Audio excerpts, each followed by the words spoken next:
որը այս սկզբունքներով առաջնորդվում է։ Դուք նշեցիք եւ շատ կարեւոր է նախորդ տարի մենք շատ էական էր Եվրամիության անդամագրվելու Հայաստանի Հանրապետության անդամագրվելու գործընթաց սկսելու մասին օրենքի ընդունումը, որը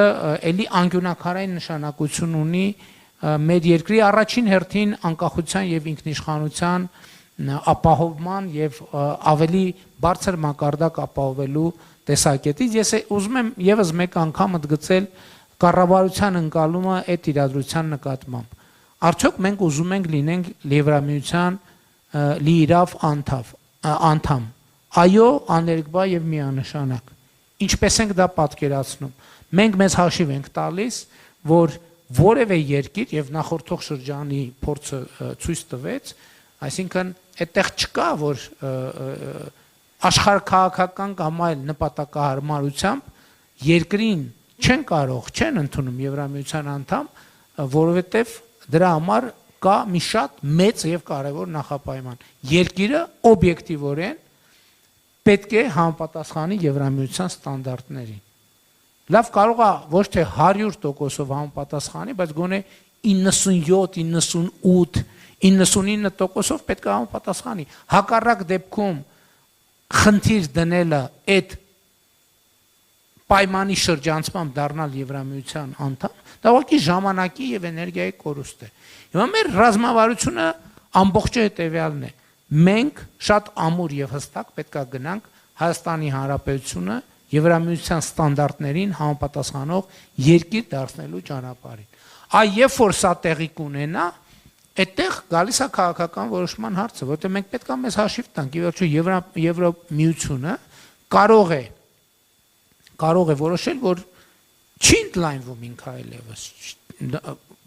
Կարող է նաև հակառակը տեղի ունենալ, բայց կարող է դա որոշել։ Այսինքն այս կետում, երբ որ մենք համապատասխանում ենք, մենք ունենք երկու տարբերակ, կամ մեզ ընդունում են Եվրամիության անդամ, սա հնարավոր է միայն ստանդարտին համապատասխանելու դեպքում, կամ մեզ չեն ընդունում ինչ-ինչ պատճառներով Եվրամիության անդամ։ Երկու դեպքում էլ Հայաստանի Հանրապետությունը շահած է դուրս գալիս։ Մի դեպքում մենք դառնում ենք Եվրամիության լիարժեք եւ լիիրավ անդամ, երկրորդ դեպքում մենք չենք դառնում Եվրամիության անդամ, բայց լինում ենք Եվրամիության ստանդարտներին համապատասխանող ժամանակակից ստանդարտներին համապատասխանող պետություն։ Եվ սա շատ կարևոր է։ Հիմա հաջորդ նրբությունը։ Մենք մեզ հաշիվ ենք տալիս, որ մենք չենք կարող միևնույն ժամանական տնտեսական միության անդամ։ Բայց հիմա ուրիշ իրողություն է պարզվում, որ այնուամենայնիվ տարածք կա եւ այս ճանապարհով գնալ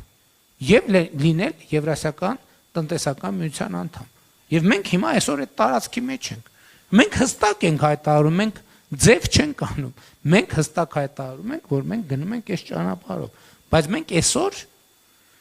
Եվրասիական տնտեսական միության անդամ ենք, ինչը նշանակում է, որ այս կետում անհամատեղելիություն չկա, հակառակ դեպքում դա հնարավոր չէր լինի։ Հետևաբար այնքան ինչքան համատեղելիությունը հնարավոր կլինի, մենք կշարունակենք նաև մնալ Եվրասիական տնտեսական միության անդամ։ Երբ որ այլևս համատեղելիության անհնարինություն կարձանագրի, մենք դա գիտենք, մենք քաղաքացիների հետ կկայացնենք այն որոշումը, որը կբխի Հայաստանի Հանրապետության ժողովրդի ազատ կամ արտահայտությունից եւ իմիջայլոց ես էլ չեմ ուզում բան անեմ, թաքցնեմ։ Էդ էլ չեմ ուզում թաքցնեմ եւ չեմ ուզում դիվանագիտական սեթևեթանքի ժանրին տրվեմ։ Մեր կառավարության մեծագույն առաքելություններից մեկը ես համարում եմ, որ Հայաստանի Հանրապետությունը եւ Հայաստանի Հանրապետության ժողովուրդը ունենա ընտրություն։ Ընդհանրապես մեր նորանկախ շրջանի ամենակարևոր արձանագրումներից մեկը մենք ինչ տարբերակ ունենք, մենք ինչ ընտրություն ունենք, ներսից են ասում, դրսից են ասում, դուք ինչ տարբերակ ունեք, դուք չունեք տարբերակ, մի տարբերակ կամ մի տարբերակ էլ չի 0.5 տարբերակ, 0.1 տարբերակ, 0.01 տարբերակ, ոչ, մենք ունենք տարբերակներ։ Մենք ունենք տարբերակներ եւ մեր կառավարության մեծագույն առաքելությունը ես համարում եմ, որ մեր ժողովուրդը տենց շիվարածի կարգավիճակով չլինի, որ մենք չունենք տարբերակ։ Ոչ ժողովուրդ ջան, մենք ունենք տարբերակներ, եւ մեր այս ընթացքը ցույց տվեց, որ մենք ունենք տարբերակներ, եւ մենք այդ տարբերակները հիմա այդ տարբերակների մենյուն ստեղծում ենք Հայաստանի Հանրապետության ժողովրդի համար եւ բնականաբար երբ որ դրա անհրաժեշտ բայց մենք նաեւ առաջնորդում ենք այդ մենյուի մեջ մենք առաջնորդում ենք եւ ասում ենք որ այո քանի որ ժողովրդավարությունը մեզ համար ընդամենը հանգամանքների պատահական հանգամանքների բերում չէ այլ մեզ համար ռազմավարություն է բնականաբար ժողովրդավարական երկիրը ձգտում է լինել ժողովրդավարական երկրների միջավայրում եւ մենք գնալու ենք այս ճանապարհով շնորհակալություն Շնորհակալություն